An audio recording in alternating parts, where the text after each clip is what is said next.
I have the honor and pleasure of introducing our next lecturer, Dr. Khalil Muhammad. Dr. Muhammad has served as the director of the Schomburg Center for Research in Black Culture for the past 5 years. Under his leadership, the Schomburg has become a paragon of a publicly engaged learning and research institution, as it serves as host of a series of educational programs, notably programs engaging students, in historical inquiry, as well as lectures and panel discussions on issues both historic and contemporary. Dr. Muhammad's book, The Condemnation of Blackness, Race, Crime, and the Making of Modern Urban America, provides the basis of today's lecture.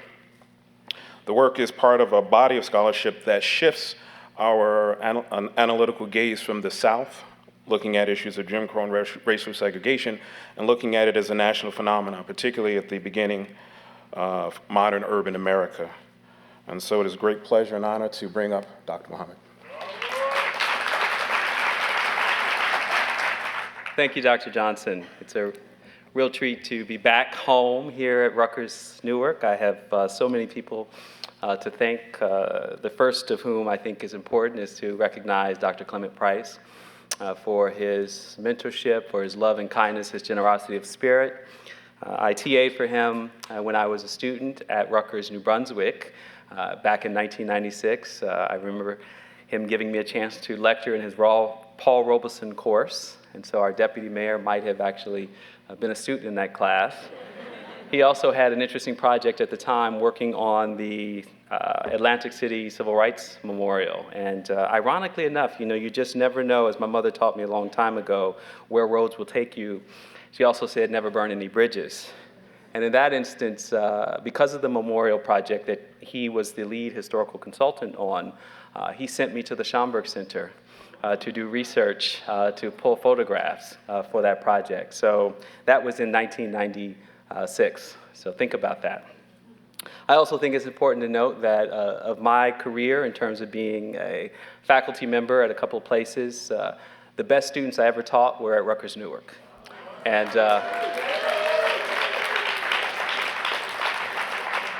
I don't mean that just to blow smoke, although I'm pretty good at blowing smoke.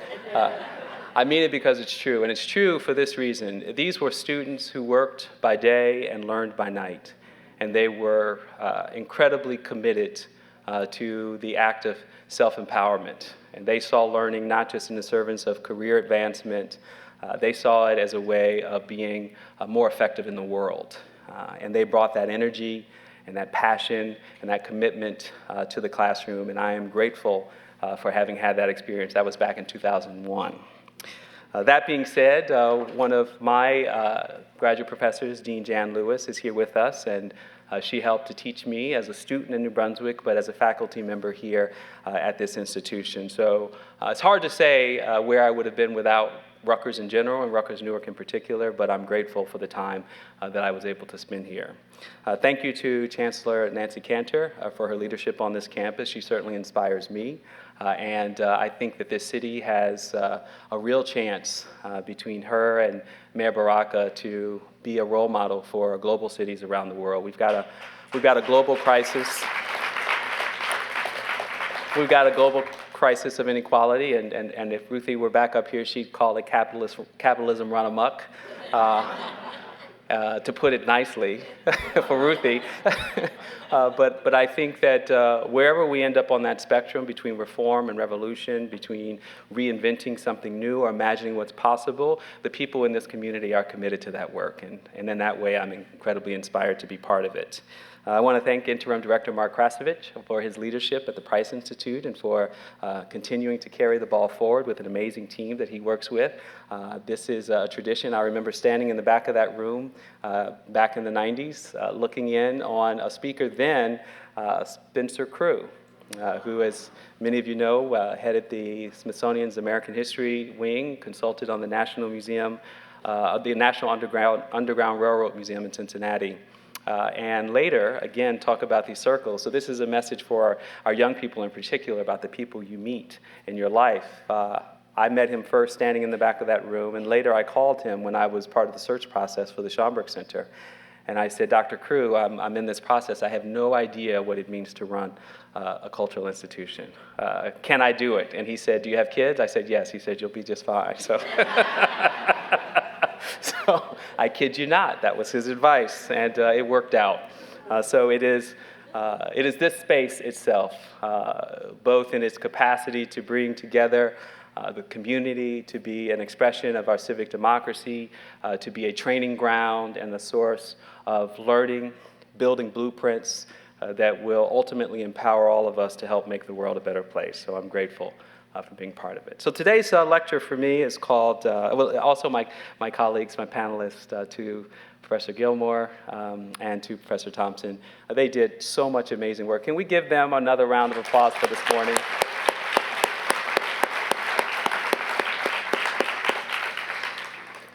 If you're a writer, you know that narrative structure matters. It's not just what you say, it's how you say it. And so I've been sitting here thinking about what I heard earlier today and thinking about the fact that we started with a geographer, an activist, and someone whose credibility is internationally known, fundamentally grows out of her experience in learning, as she says, walking the land, grows out of walking the land. And so I thought, okay, well, we're going to start in the present, and then we went to Heather Thompson, and she took us into the 1960s and brought us forward. And I thought, well, I guess we're going to do this backwards. We're going to start in the present and move to the past. And so narrative form matters. This was deliberate. I'm not going to even ask Mark. I know this is what he wanted. So a lot of those references to what we did a long time ago, we're going to play with a little bit more carefully right now. We're going to dig into some of the detail a little bit. And hopefully I'll make the case that that complexity, as we talked about earlier, does matter, because part of what we heard from Dr. Gilmore earlier was that in that complexity, we see many avenues for intervention. And I want to add to that, that in that complexity, we also see contingency and agency. We see that what came next didn't have to be. And we see our capacity as individuals and within the institutions of which we are all a part of to make different choices. So let's talk about that, choices. By now, these are very familiar scenes to most of us. The 4 hours cold dead body of the 17-year-old Michael Brown on West Canfield Drive in Ferguson, Missouri. A Rakia Boyd shot in a dark alley by a quick-triggered police officer in Chicago who saw the appearance of too many young people as a potential threat, and rather than keep it moving because being a young person in a dark alley is not a crime, he decided to investigate criminal activity and shot an innocent girl and took her life. And there, of course, we heard earlier about the tragic, although systemic, expression, an artifact of a set of policies. We often think about tragedy as something that wasn't supposed to happen. But the way that we engage in policing today, these things are meant to happen. He did what he was supposed to do.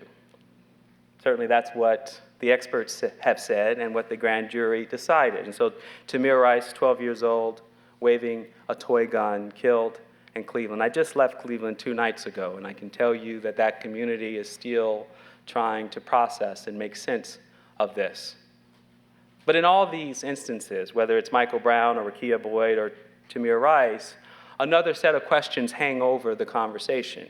And so I'm going to spend a little bit of time not talking about the people in this room, people I call the choir. I said, listening to Professor Gilmore and Thompson earlier, I thought this is like choir practice. This is harmony practice. We're all finding our note in a symphony of voices that will make the collective more beautiful. So let's just say, for argument's sake, we are all part of this choir. We all enter into this with some expertise, some experience, some knowledge. So what I want to think about is, how do you take what you've heard today and evangelize for those who are not part of the choir? Because after all, that's what choirs were built for. They were built to spread a message, to sing a song that others didn't know and might be inspired by. So if that's the case, I'm going to walk through a series of arguments that help us to address the things that you all hear in these conversations about these young people. And so one of the things you hear about these young people is that respectability will save them. That Michael Brown himself might have been saved if he had not strong-armed a bodega owner for a couple of cigarillos earlier that day. That if Rekia Boy hadn't been hanging out, wrong place, wrong time, she might still be alive. That Tamir Rice, if he had not accepted a toy gun without the orange clip on the front of it from a buddy of his and then been playing in the park, that he might still be alive. I mean, it's interesting to think about the relationship of those respectability claims for urban youth playing with air guns when we know across America millions of families take their children to shooting range to go out hunting, and there's no expectation that they will be shot because they were holding a gun, just like a John Crawford in a Walmart in Ohio shopping lawfully for an air pistol is killed because a white person thinks he's a criminal. So we have to ask ourselves, is this notion that somehow if they had behaved differently, they might still be alive? Because those are the constraints on humanity. That's what unfreedom looks like, having to behave differently when others don't. And so Jesse Washington was lynched back in 1916, 100 years ago. It was a spectacle lynching. It wasn't a lynching that happened in the middle of the night. It wasn't a lynching that wasn't sanctioned by the state. Indeed, he had already been prosecuted in a court of law, but rather be punished by that court, the actual sanctions for the alleged murder, rape of which he was accused, you see, because here we're not trying to hide from the fact that that was what he was accused of. Nevertheless, 10,000 people came in a spectacle lynching to first watch his body immolated, and second, to be dismembered, and third, to be hung.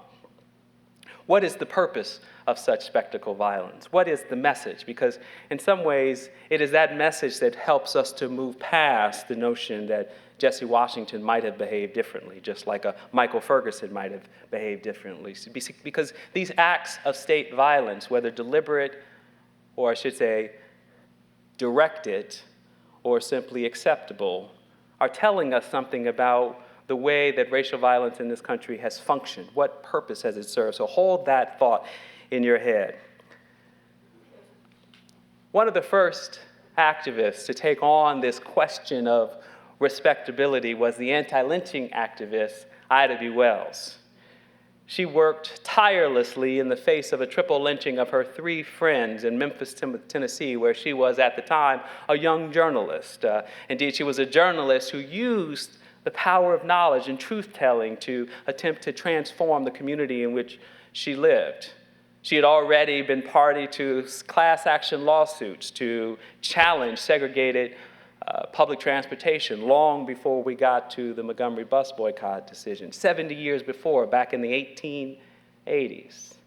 And so when her 3 friends who ran a successful grocery store were killed in cold blood, she took to her printing press to tell their story. And as a result of that activism, of using her voice and knowledge in the service of transformation like we do here today, her printing press was destroyed and she was run out of town with the threat that she might herself end up like her friends. She first landed in Philadelphia, then landed in Chicago, and spent the next 4 decades working to improve the life chances of poor people of African descent on the south side of Chicago. She fundraised, she worked hard to try to build community so that young black men in particular wouldn't end up in Joliet State Penitentiary, which is where they were headed. She talked about what it meant for young black women to step off of those Jim Crow trains in Chicago before the Great Migration and to be railroaded either into lives of prostitution or to prison. And so one night she's sitting at the Palmer House Hotel, not unlike the Waldorf Astoria in New York City, and she's listening to a speech among liberals. These are wealthy civic movers and shakers. And it happened to fall at a time in 1907 where one of the greatest racial conflagrations called the Atlanta Race Riot had just occurred.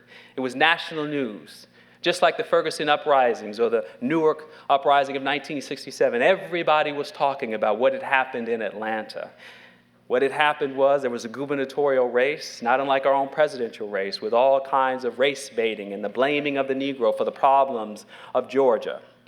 And white folks took to killing wantonly members of the black community, particularly the successful ones, the ones who ran their own businesses on Peachtree, or the ones who happened to be at the Atlanta University system, where Clark and Morehouse and Spelman, that was ground zero for the Atlanta Race Riot.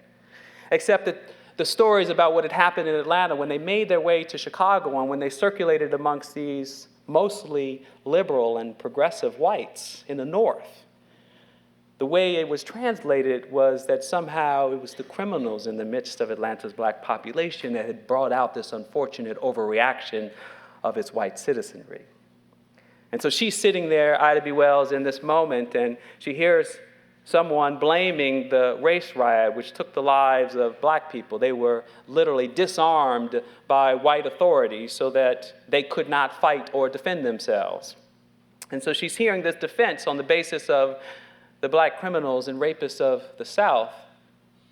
And when she challenges that notion, a white woman named Mary Plummer, a suffragist, a woman who was fighting to extend greater rights to women that they might participate formally in our political processes, says to her, "Blacks need to drive the criminals out from the community. Have you forgotten?" I'm sorry, I should say that rather than 10% of all the crimes committed in Chicago last year were by colored men, less than 3% of the population. Maybe that sounds familiar to you. This shifting of the problem of racial terror, of state violence, of pogroms back onto black people. Maybe if they just behaved better, this would just go away.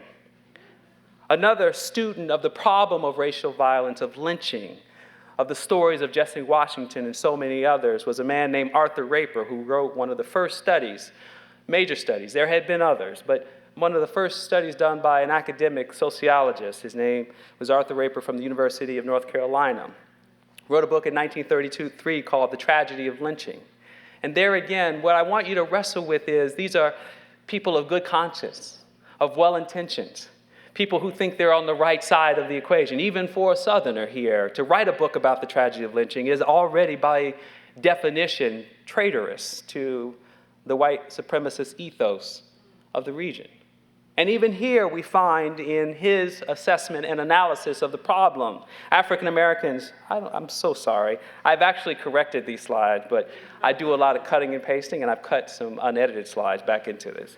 African Americans, maybe if we change our name to that, we'd be more effective.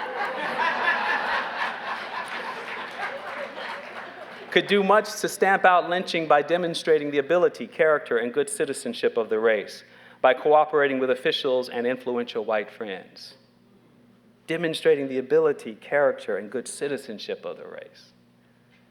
So when you agonize about all those young black and brown men in your communities with their pants hanging low, you are participating in a conversation we've been having for a long time. Now, what you might have missed is that when I described Ida B. Wells' friends, I said they were successful business owners who were killed. She was a successful journalist who was run out of town. The Atlanta race riot took place mostly on the campuses of black colleges and universities. You got to hold that in your head, because in some ways that's what our young people today are forcing us to reconsider. Is this really work that is a flat line continuation from the past to present, or do we have some unfinished business we have not attended to? And I think part of what Professor Gilmore forces us to consider is not only whether the system itself is capable of transforming in ways that we might agree it should be, but I would add to that I'm not even sure we've attempted to ask the system to change on these terms ever, because we've been complicit in some ways in accepting that those people got a little bit of what they deserved. So even today, someone like Bryan Stevenson, the incredibly brilliant and passionate anti-death penalty lawyer located in Montgomery, Alabama, and head of an organization called the Equal Justice Initiative, is concerned fundamentally that we've just not gotten our history right. That if we just were truthful about our history, we might be much more capable of recognizing that we're not that different from the past. And therefore, if we want to be different, then we have to come to terms with that past, that we have to have a little truth and reconciliation, that we have to have transformation. But in the absence of what I would call historical literacy, in the absence of actually understanding the past better, we walk in those footsteps, sometimes very proudly. And so when we talk about respectability, this is what it looked like. Ida B. Wells discovered that only about a third of all lynching victims, numbering up in her day, at the turn of the 20th century, had even been accused of sexual violence against white women. So that was myth busting number one.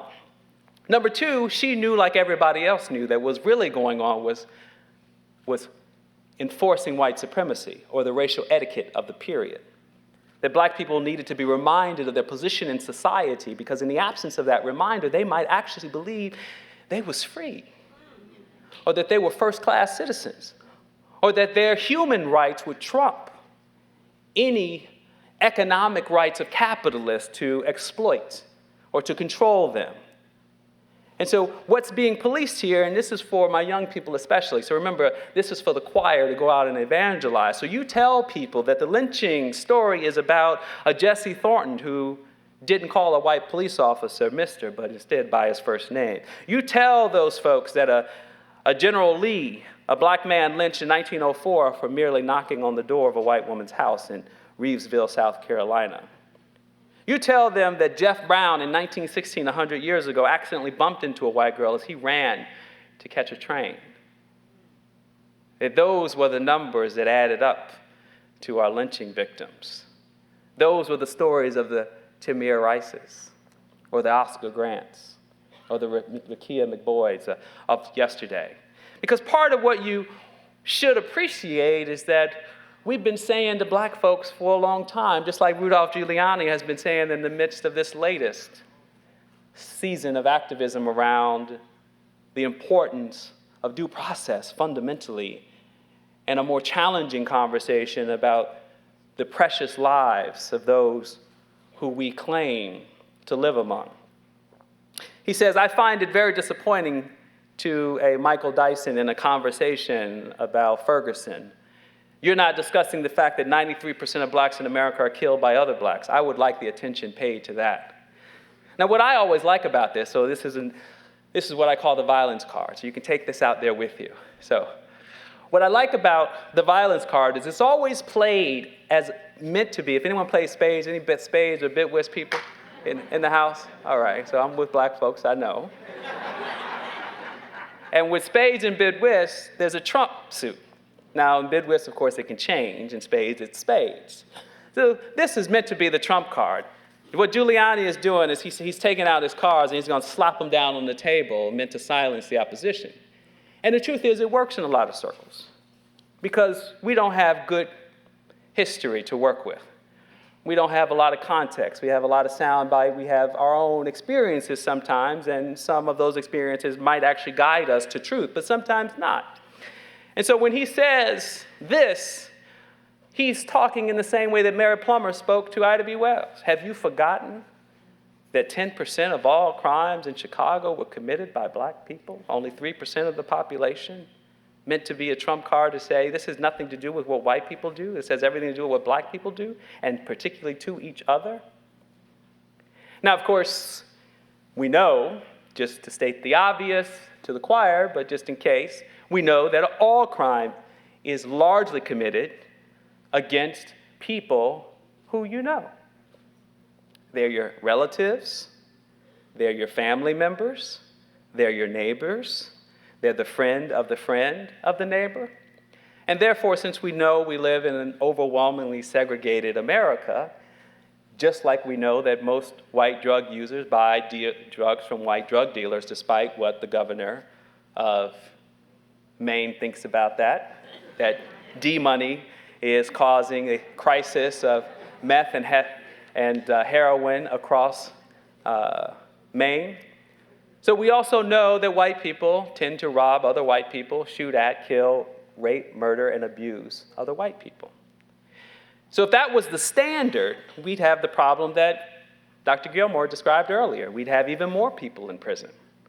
We'd have maybe 40% of the world's people in prison rather than 25% of the world in prison. So we've been making choices to get to a point. And we've been making choices to say to black people, despite the evidence to the contrary, for over 100 years now, that this is all your own fault. Your premature death is on you.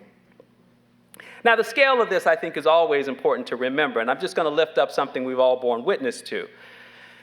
This notion of racial profiling in post-civil rights America turns on an interpretation of a standard called reasonable suspicion. It grows out of a Supreme Court decision that has been turned into what we call Terry stops, essentially the notion that if a person looks like they might be about to commit a crime, then you have the right as a police officer to investigate. Now, on the face of things, this sounds perfectly reasonable to us. But as it turns out, it's no different than the vagrancy laws of the Jim Crow period. The black codes themselves were predicated on the notion that these were a people who you could have a reasonable suspicion might do you harm. And so in the case of the federal court, the Floyd versus New York case that was decided a couple of years ago, one of the plaintiffs in the case, testifying on behalf of the plaintiffs, was a police officer who said that when he was told to go out and make stops to get those numbers, he said, well, who is it that I'm supposed to stop? Because we assume that you're supposed to be stopping a person who looks like they're about to commit a crime. And he was told, point blank, black males 14 to 21. So should we be surprised that in response to that there were 4.4 million stops over a 12-year period, 90% of whom were people of color, 52% black, 39% Hispanic, and 10% white. And that in the vast majority of cases, all of those people were absolutely innocent. And when contraband was found, I'm telling you things you already remember, contraband was twice as likely to be found on white suspects rather than black suspects. Now, it's also important to note that for black males 14 to 21, there were 177,000 stops according to the New York Civil Liberties Union when they investigated the numbers. And yet there were only 125,000 young people 14 to 18 in New York City. So you might ask yourself, how is that possible? Those numbers don't make up, as our President Barkey mentioned earlier. It doesn't compute. Well, it computes because some of those young people were stopped many, many times. And Nicholas Pert, who wrote for the New York Times, said he'd been stopped 60 times. And if you want to hear his story, you can certainly look it up in the Time. But I'm a historian of ideas in part. I'm fascinated by logic. What is the logic that undergirds? How is that logic articulated? How is it perpetuated? What makes it contagious?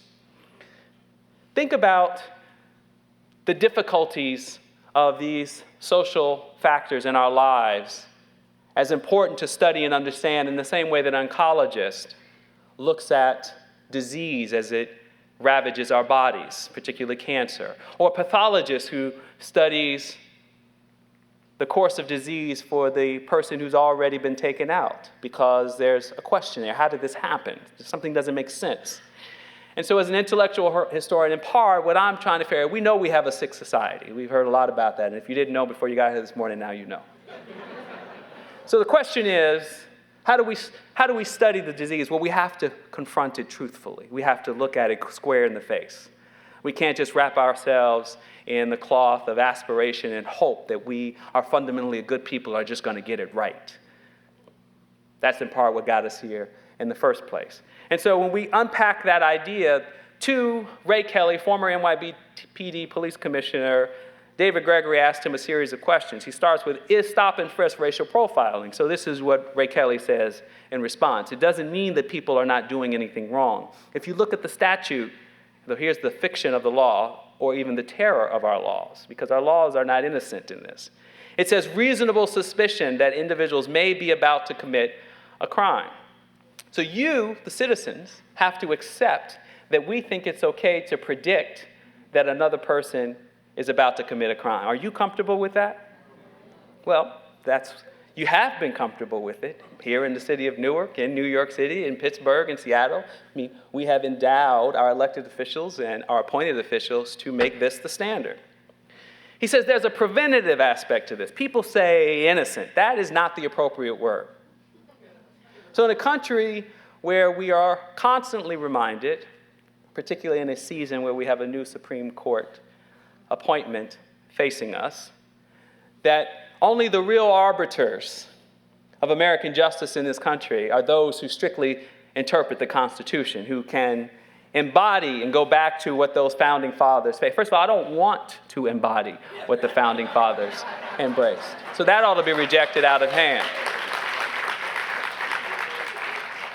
But even if we take seriously that they offered us some universal ideas that have some relevance to some of the questions that we have, so there's a lot of disclaimers there, but some of the questions that we're wrestling with today, one of them would be the standard that individuals are endowed by innocence until proven guilty, to a speedy trial of one's peers, to due process. The rights of habeas corpus were invented precisely to ensure that innocent people would not be detained on their way to school, on their way to work, without just cause. And so we have one of the nation's top cops telling us on national television that it is perfectly okay not to call people who have not committed a crime guilty, or not to call them innocent, that that's an inappropriate word. Okay, I'm going to keep going. So, just in case you thought that the logic that undergirds stop and frisk wherever it is found in America, or mass criminalization, which is what it is, if you thought that it was just a blip on the screen, if it was somehow exceptional when it erupted onto our front pages, or that what took down Mike Brown or Sandra Bland or Tamir Rice or Rekia Boyd was somehow just what I call the rotten apple explanation. Here we have, again, the logic articulated very clearly to us. This is the standard law enforcement practice around America. Thank you very much for admitting it, Ray Kelly. Standard law enforcement practice around America. So this is supposed to happen everywhere. This is the consequence of standard law enforcement practice undergirded by a legal infrastructure that says it's okay to prematurely end Black life, to criminalize it. And then finally, a historical evocation. So this is when historians get really excited. So if it isn't enough to accept from Ray Kelly that this is okay, he wants to cite authority, expertise. And so what does he say? He says, we think the reasonable criteria presented to us by the Rand Corporation, an institution that has been in existence for 100 years.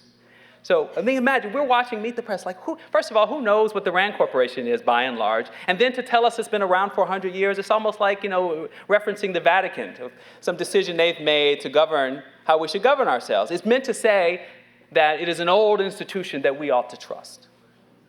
And says to take a look at racial profiling to determine if it happened, you should first look at the universe of people who are the perpetrators identified by the victims of violent crime. And in New York, that universe comports to the racial makeup of the people being stopped. Now, already, people have tuned out. They tuned out when he said it on television. They tuned out here in the room listening to me read it. Not an accident. Translation, because Black people kill other Black people, it's okay to discriminate against Black people. And yet we know in Oregon, when white people arm themselves, it's not okay to just go ahead and wipe them out. And we know that in most white communities that are ravaged by the consequences of global capitalism, the divestment in those communities, which is the natural consequence of greater expropriation of human and labor power from those communities, that people are more likely to fight over very few resources in those communities. And so when this happens in white America, it's clearly we don't send in policing on the scale that we do in Black and brown communities. But this history part of it, that's what I wanted to wrestle with for a little bit longer. Because the world that made the Rand Corporation a legitimate organization to tell us that racial profiling or discrimination against Black people because Black people happen to hurt each other when they decide to hurt somebody is not racism or discrimination, grows out of a particular history. I'm going to move through this quickly because I've said this before, and if you want to know more about it, you can read it in the book. But what I want you to understand is there is a genealogy to this. There is a moment in time, a first moment in time when we actually have the capacity to have a conversation about Black people as a race of criminals. The justification for slavery was not predicated on the notion that Black people were a race of criminals. Maybe a child race, maybe a primitive race, an undeveloped race, a race with particular natural proclivities to hard work in scorching heat and sun. But the fundamental argument was not that they were criminals. So we didn't end up here because we were understood to be a criminal race. The notion of our criminality was invented and created after slavery.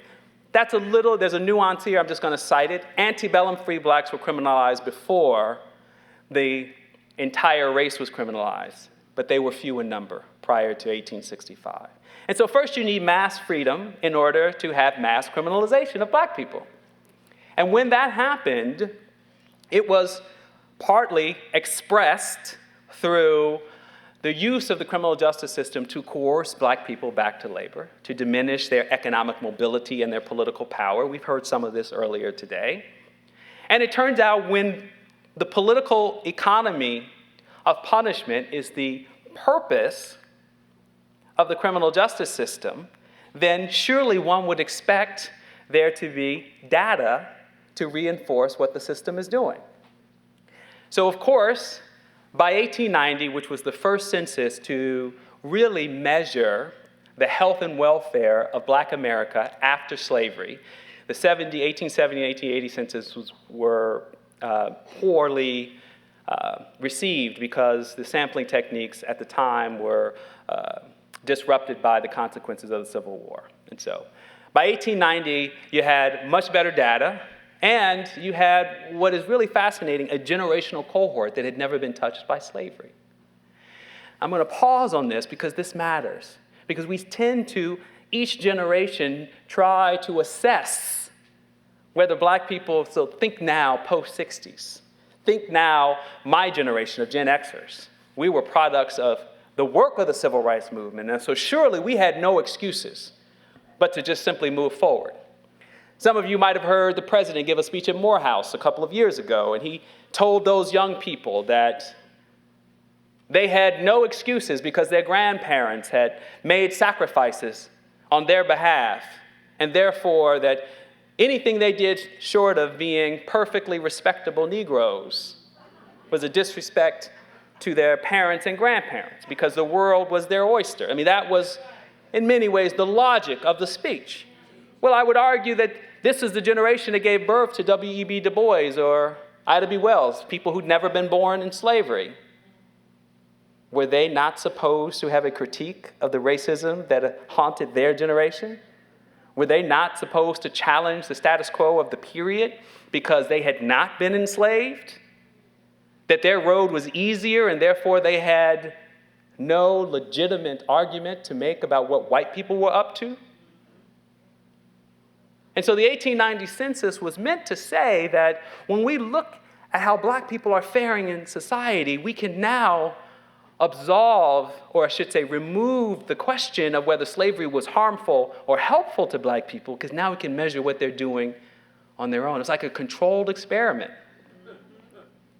And what they found, those demographers who were charged with the responsibility of telling us how black people were doing, was that they showed up in our nation's prisons, had 3 times their rate in the overall population. Here's a big lesson in all of this. One, once that conversation began, it never stopped. We're still stuck with it. The basic logic that looks at how many of us are inside of our prisons as evidence one way or the other. If you're in this room, you think it's evidence that racial disparity by definition means racism.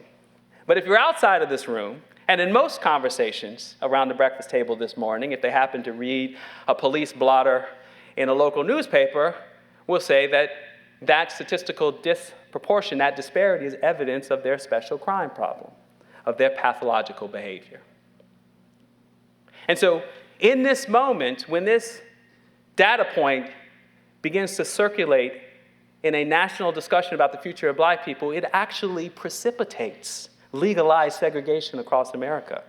It precipitates new forms of racial surveillance and control. It makes it legitimate. Felony disfranchisement is born after this moment.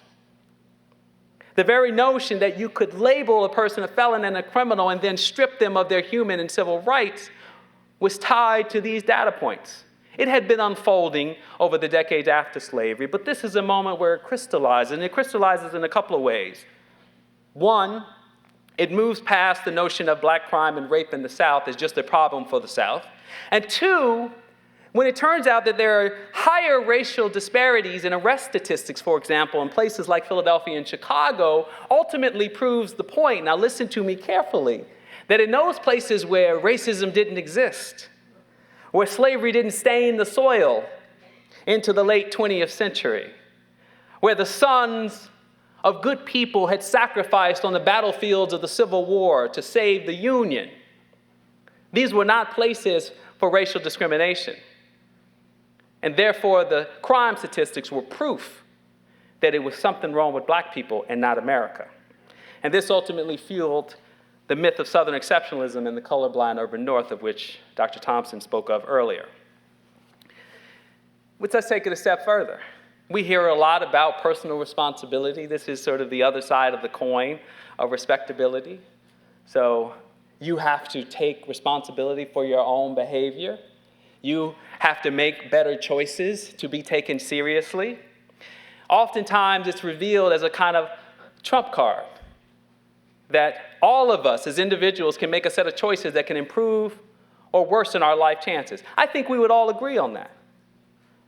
But the question of whether the notion of personal responsibility in what I call the first post-civil rights era, the period after Reconstruction, as a justification for making segregation and racial violence, the terror of lynching in that moment, absolutely legitimate, is all too familiar to our contemporary moment. And so when we look at the discussion about the crime statistics, here, a demographer named Frederick Hoffman, who spent 40 years at Prudential Insurance right here in Newark, New Jersey, said, prison and arrest statistics from Chicago, Philadelphia, Louisville, Charleston, South Carolina, you get the national picture. From states including New Jersey and Pennsylvania, confirm the census data and show without exception that the criminality of the Negro exceeds that of any other race of any numerical importance in this country.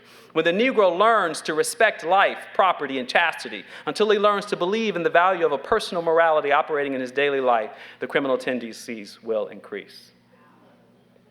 Doesn't that sound familiar? Haven't you heard that before? Because that's the showstopper. It has nothing to do with the political economy. It has nothing to do with the very structural forces that dehumanize and degrade human beings every single day. Give them fewer and fewer choices to navigate a landscape. It's almost like being literally on a landfield, a minefield. So the early responses to this personal responsibility in the post-civil rights era is that black people will save themselves. This notion of self-determination is rooted in a response to the limited opportunities and the narrow choices that black people have to navigate racial terror in the early 20th century. And so Du Bois stepped up to the plate and he said, look, from what I can tell, we have to do this. We believe that the first and greatest step toward the settlement of the present friction between the races commonly called the Negro problem lies in the correction of the immorality, crime, and laziness among Negroes themselves, which still remains as a heritage from slavery. So you know that moment when somebody says that, we don't like to talk about the bad things that we do, that we need to talk about this? They're not saying anything that every generation has wrestled with these questions hasn't said already. Also not new. Also very much a part of the response to the circumstances and the ideas and the logic that undergird this notion that maybe we can fix this ourselves. Maybe we can behave our way out of this problem. A person who took Du Bois up on this, a community activist, because this wasn't just in the world of ideas and discussion, it was also on the ground. And so this gentleman's name was James Stemmons. He worked at the post office by day and wrote and agitated by night. And so he established an organization in 1911 called the Association for Equalizing Industrial Opportunities and the League for Civic and Political Reform. And the whole point of this organization, as he notes, was to broaden opportunities on one hand and to root out black criminals on the other. So this is something that black people, agents, contingency, attempting to wrestle with how to improve life chances in a moment, have been wrestling with for over 100 years. But there's a dirty secret in all of this, that without the actual levers of economic power in this country, and arguably in the world, although black people sit on top of much more in terms of economic power in parts of this globe, than they have been able to harness for their own liberation. But in America, that is not the story. And so there is no road to liberation. There is no road to ending mass criminalization that does not turn on the behavior of white people and the systems of power of which they govern. And that was the lesson that James Stemmons discovered, because after his organization began, he went to the mayor of Philadelphia at the time and he said, "I'm ready to fight the black criminals in my community. Will you help me?" And the mayor said, "I'm glad you admitted that you have a black crime problem." And that was the end of the story. And he went on to support a number of progressive interventions in white communities that ended up, and hear me carefully, driving white criminality into black communities. So by the time we get to the Prohibition era, much of the Prohibition era playing out in black neighborhoods. All right, I'm going to shift here and wrap up. The shift here is that we could stop this journey into the past right where we have begun. And we could stop on the basis that there are a number of structural determinants of systemic racism in the past that are not only logically upheld by a set of beliefs that are still with us, and therefore we could imagine transforming them based on doing something entirely new. Or we could also recover our history in part and recognize that there is no obvious relationship between criminality and punitiveness. That even when people do harm to themselves and to others does not by definition mean we need to build more prisons or put more police officers into their communities. How do we know this? It's not an abstraction. I'm not an economist here working out a model that might compel you to behave differently. We can turn to our history, because when white people were shooting at each other, beating on their wives, harming their children, creating underground economies, the response was evidence by progressives that there was something sick in society. Don't take my word for it. Take the same guy who worked at Prudential for 40 years, who I mentioned earlier, who talked about personal responsibility of black people. He said the study of statistics of suicide, madness, and crime is one of the utmost importance to any society. When such an increase has been proved to exist, it is the duty of society to leave nothing undone until the evil has been checked or been brought under control. The health of the people must come before the wealth of the people. We must be far from truly civilized as long as we permit to exist or accept as inevitable conditions which year after year drive an increasing army of unfortunates to madness, crime, or suicide. It is the struggle of the masses against the classes. This is Bernie Sanders talking. Really. Make no mistake about it, this is the same person who wrote this. Same person. He wrote that 4 years before he wrote this. So clearly, the evidence of criminality, on one hand, for black people, is about personal morality and learning to respect property, which is itself a unit of measure in capitalist domination. On the other hand, we've got too much capital accumulation. We've got to spread the wealth because it's making people sick when it comes to white America. We're hearing the same conversation happen around drug addiction in white America, or premature death among middle-class whites between the ages of 45 to 55, as our neighbors down in Princeton, the economists, have discovered in recent census reports. We haven't changed very much. We're still circulating the same basic double standards in protecting white life and extending it at every cost, and accepting premature death among black and brown people. Du Bois pointed out this double standard in this wonderful quote at the bottom of the screen in an essay he wrote called "The Souls of White Folks," when he essentially gave up the ghost of academia, figuring that data wasn't going to save us, that knowledge itself was useful but insufficient to the challenge of transforming the society. And so he took to propaganda and prose. And here he's writing in response to what Hoffman, the guy at Prudential, said about black people. Hoffman, in the quote to the top left, is noting that Irish and Italians commit excessive criminality in the North. This is a picture from New York City. But compared to the colored element, represents a far more significant danger. Here Du Bois responds, "Murder may swagger, theft may rule, and prostitution flourish, and let the nation give but spasmodic, intermittent, and lukewarm attention. But let the murderer be black, or the thief brown, and the righteousness of indignation sweeps the world. It is blackness that is condemned, and not crime." So we already have the Michelle Alexander response, shall we say, in 1910. We've called it out. So what happened? What were we to make of all this? Well, on one hand, progressives, the Bernie Sanders of back in the day, many of whom were white women like Mary Plummer, who worked alongside I.W. Wells, set out to save white communities. And this is exactly what that looked like. What did it look like in a white community to see the ravages of industrial capitalism limiting the life chances of those people? Well, it looked like single mothers with a lot of babies. White women living in bad neighborhoods with dilapidated homes, homes with missing shingles. White women washing other people's clothes. Can you imagine such a fate in America? And what happens in a bad neighborhood? Well, every bad neighborhood we know has bad police officers. And so, just as is true in so many communities today, here we have an abusive police officer carting away some man objecting to rough treatment. And you also know that in bad neighborhoods, there's also a lot of liquor stores. And so in this community, there's a saloon off on the left in the background of the community.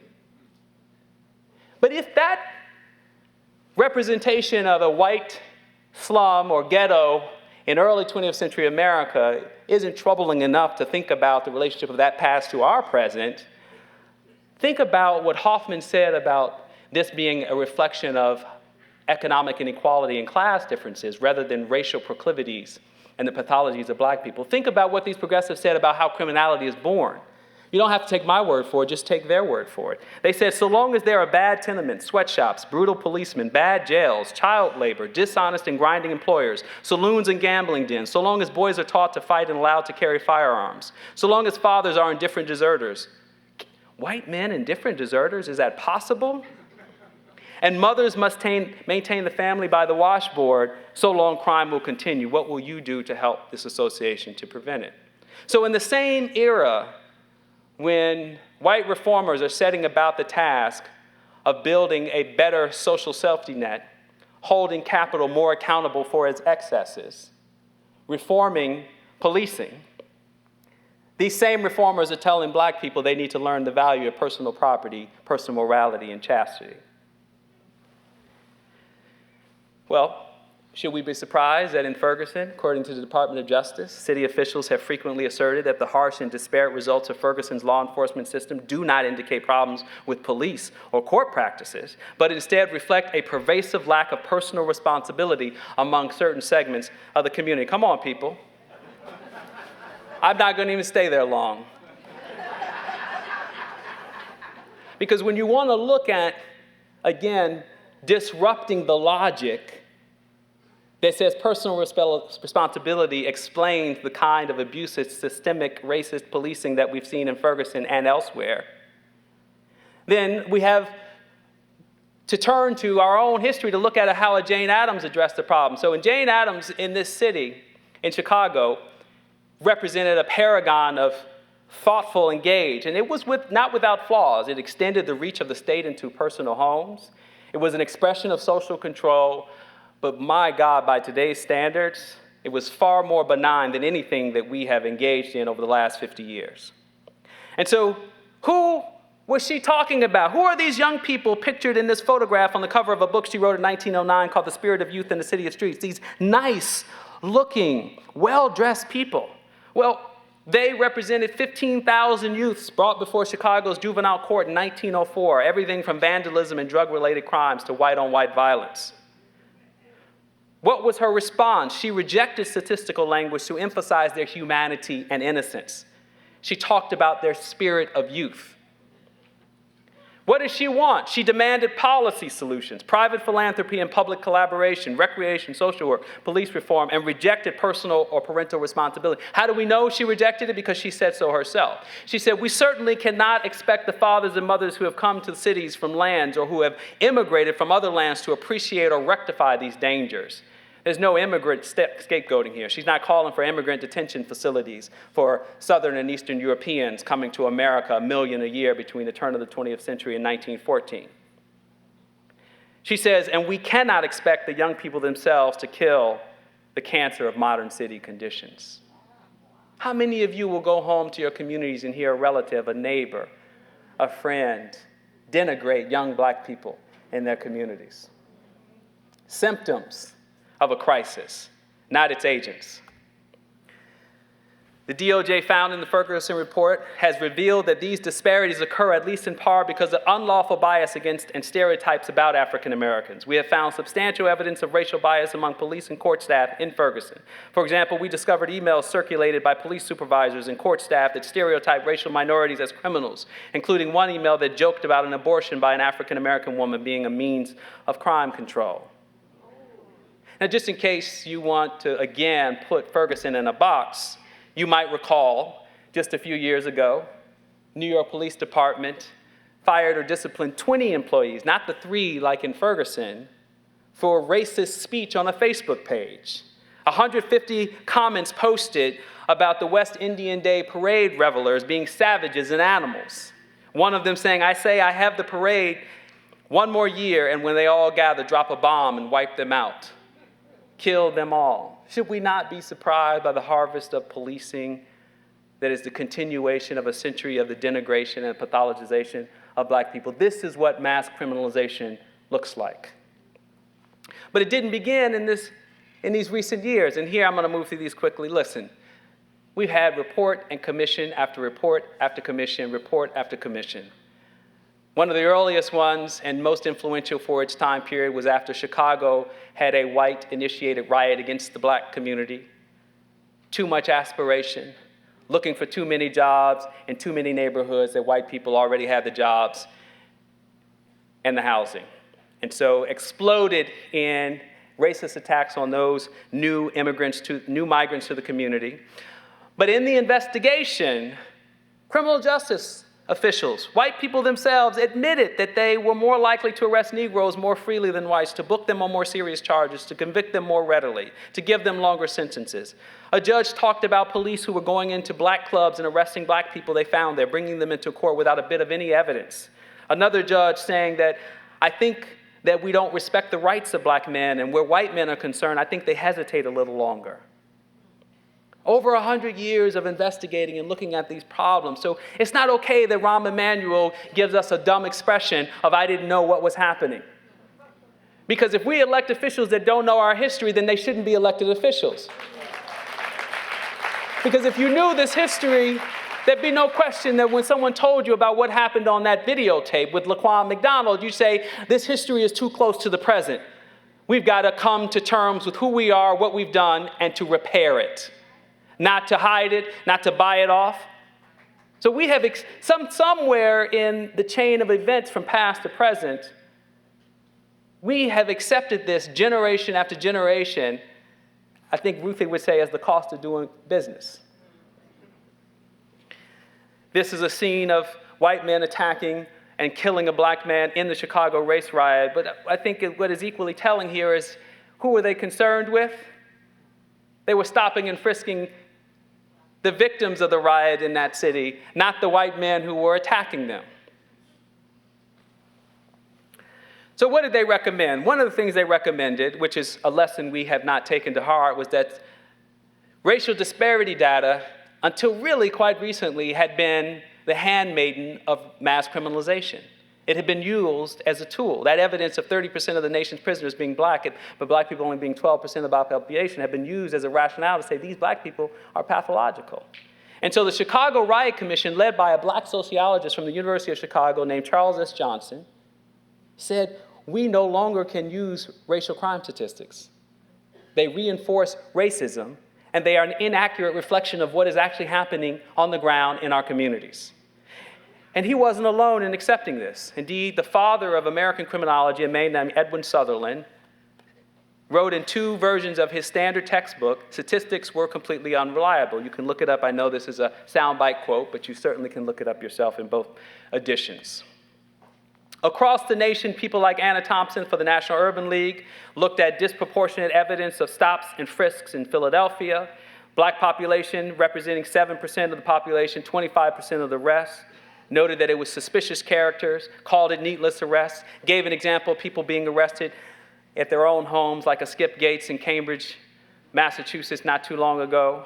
Other people picked up for low-level vagrancy enforcement simply because they were policing the boundaries of white propriety in urban America, not in Birmingham, Alabama, but in Philadelphia, Pennsylvania. A national director for the National Urban League concurred after visiting dozens of cities, including many in New Jersey. A white Southerner came to the same conclusion. I'm going to keep moving. An Illinois crime survey in 1926 found that 30% of people killed in that city were black people, and black people only represented 5% of Chicago's population in terms of police killings. Now, when we talk about the fact that we don't have good data on police officer-involved shootings in this country, do you think that's an accident? Do you think we just didn't? I mean, it's kind of like the CDC hasn't been invested, doesn't have the money to study the impact of gun violence in America. These are all political choices.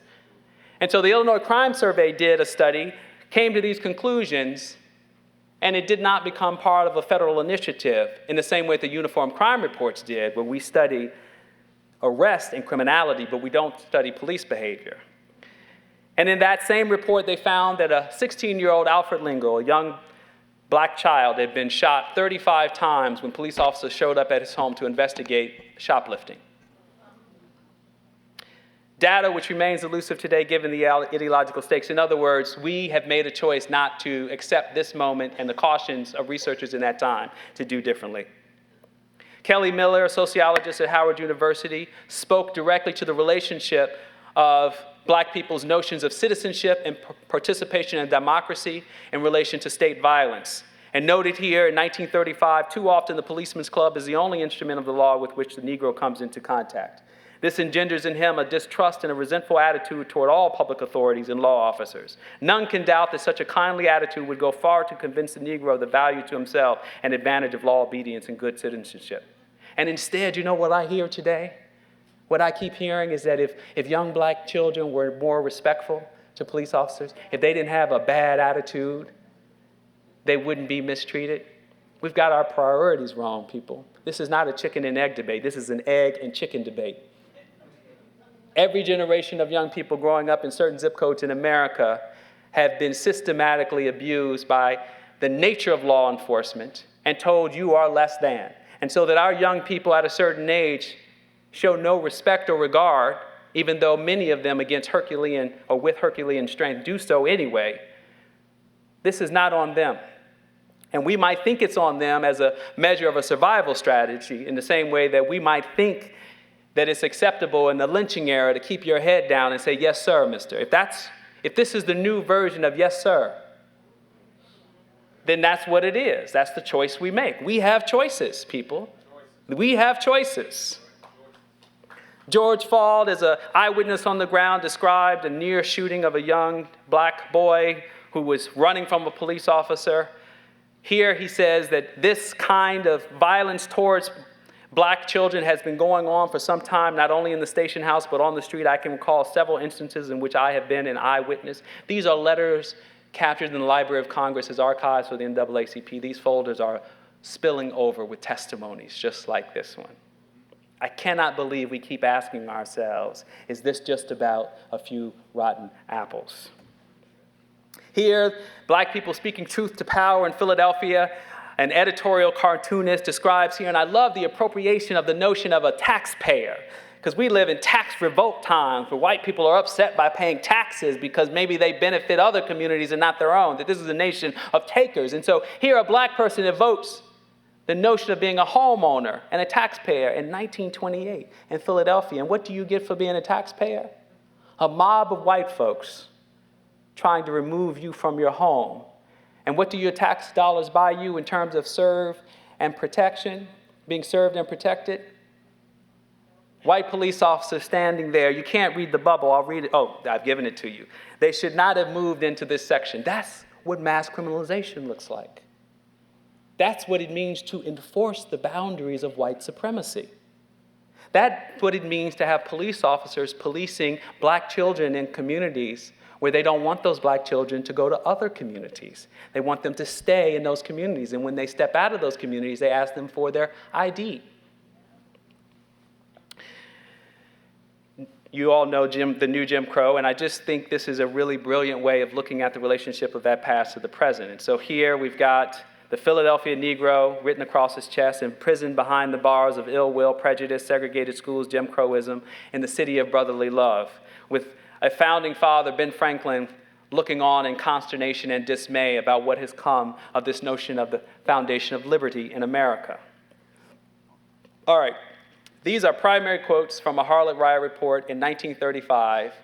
And guess what they tell us? They tell us the same thing that the Kerner Commission report told us in 1968. They tell us that we need better treatment of citizens to ensure proper conduct. And I'll just test one so you don't think I'm making it up. So the top one says, the police of Harlem show too little regard for human rights and constantly violate blacks' fundamental rights as citizens. So this notion that we need another task force, a 21st century policing task force, or that we need people to show up in Chicago because they're going to sit down and they're going to hammer out a set of guidelines for better training and better policing. It's already in the history books. This stuff has been shelved, collecting dust for 3 or 4 generations. This is not about what we should do. This is not about what we need to know we should do. It's about what we need to do. We don't need another commission or task force. We need to fire officials who don't protect the lives of citizens in America. We need to teach our children, wherever they are, anywhere in America, this history, so that they might learn to value everyone's life and not to imbibe the view that those kids don't deserve the same thing as I do. That is not about a task force or a commission. That's about getting our history right and about having the political will to transform our institutions and our communities. I'm going to skip this one because it's the same story. Better data will save them. And this one I like because we have a lot of brilliant young people in higher education, on college campuses all across America who are going to spend a lot of time trying to perfect their data sets. And they're going to spend a lot of time grinding out the newest analysis of the latest Bureau of Justice statistics. And although that information is incredibly powerful and helpful when put to political purposes, because that is the difference, it is being put to political purposes. We've seen it being used today. It does not speak for itself. It never has spoken for itself. But there's a limit to that. And then let me just give you an example here. The current FBI director, James Comey, gave a speech a couple of years ago honoring Martin Luther King and talked about how he keeps the FBI order signed by Hoover to investigate Dr. King as the most dangerous Negro in America after his I Have a Dream speech. And then he talked about his own roots in policing. His grandfather had been a police officer. His father had been a police officer. And he wanted to say that I have sensitivities to how the black community experiences and understands policing. I get it. We made a mistake with Dr. King. And in a world that is now about a colorblind justice system, of which he himself wanted to embody in that moment, this is what he told us to do. He said, our greatest challenge is to grow drug-resistant and violent-resistant kids. He didn't say our greatest challenge is to change ourselves, to change our systems of policing and of government, to end prisons as cages and places to warehouse the dispossessed and the impoverished. He told us that the first step to understanding what is really going on in our communities and in our country is to gather more and better data related to those we arrest, not to those who are doing the arresting, those we confront for breaking the law and jeopardizing public safety, and those who confront us. Data seems a dry and boring word, but without it, we cannot understand our world and make it better. So that is the tyranny of technocracy, because the technocrats can't do anything without data. And therefore, as long as you're in search of better data, you can't actually get to the heart of the matter. And here we have Rudolph Giuliani squaring us up yet again.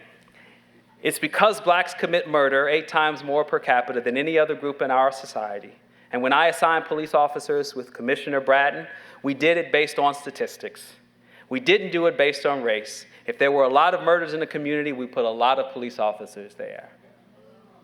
So remember what our white progressives did for white people when there was a lot of murders out there. They didn't put a lot of police officers out there. He wants you to believe that crime statistics, black crime statistics, equals a punitive response, public safety, that's what the data tells us. It's just an interpretation.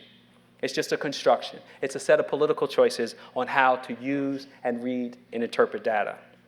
So here we are, cities under consent decree since 1995. Here is the evidence of the standard law enforcement practice across America. Here is the evidence of our national state of being. This is what the system produces, and although consent decrees is one measure of a response to it, in many ways, the system is functioning just as it was intended to function. And in that way, how should we graphically, this is an illustration in the same way that this is an illustration. This is the Equal Justice Initiative summary of state-by-state lynchings from 1877 to 1950. And if I were an animator, I would somehow make these two blend together, because that's where we are. We're stuck with the same representations of premature Black death, sanctioned by the state, excused on the basis of what Black people have done to deserve their premature death.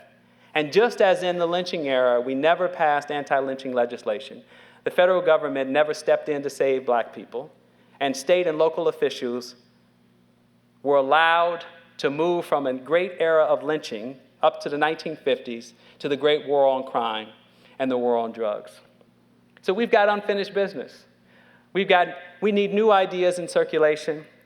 We need to take seriously that this is a history that doesn't go away, that Sandra Bland was killed by this system, no matter at whose hands the noose that ultimately hung her was actually drawn, that Walter Scott was executed in the back by these ideas and by a set of systemic policies, a man who was literally wanted for not paying child support, and that Laquan McDonald obviously needed mental health services as a young man troubled, walking down the street away from police officers, shot 17 times.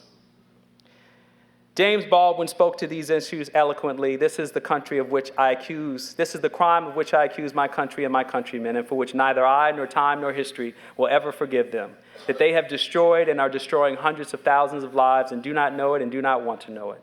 But it is not permissible that the authors of devastation should also be innocent. It is the innocence which constitutes the crime. Would you share that with somebody after you leave here? And if they don't like Baldwin, if that seems like old history, would you share this with them? So Ta-Nehisi Coates has written, and you know now, if you did not before, that the police departments of your country have been endowed with the authority to destroy your body. It does not matter if the destruction is the result of an unfortunate overreaction. It does not matter if it originates in a misunderstanding. It does not matter if the destruction springs from a foolish policy. Sell cigarettes without proper authority, and your body can be destroyed. Turn into a dark stairwell, and your body can be destroyed. The destroyers will rarely be held accountable. Mostly they will receive pensions. And my last instruction to you is, and Ruthie made reference to this, these organizations range from reformist organizations working inside the system to those working to transform them. I'm just going to lift them up and I'm going to walk off the stage. Here is Campaign Zero with a set of prescriptions. They do not move the needle far enough. This is what reform looks like, and some of you will be comfortable making your way into that camp. These are our young people transforming the very notion of the relationship of respectability and identity politics. These people are gay and lesbian and trans and queer and know that their lives matter just like everyone else's and will not put forward a case for transformation on the basis of fitting into very narrow boxes.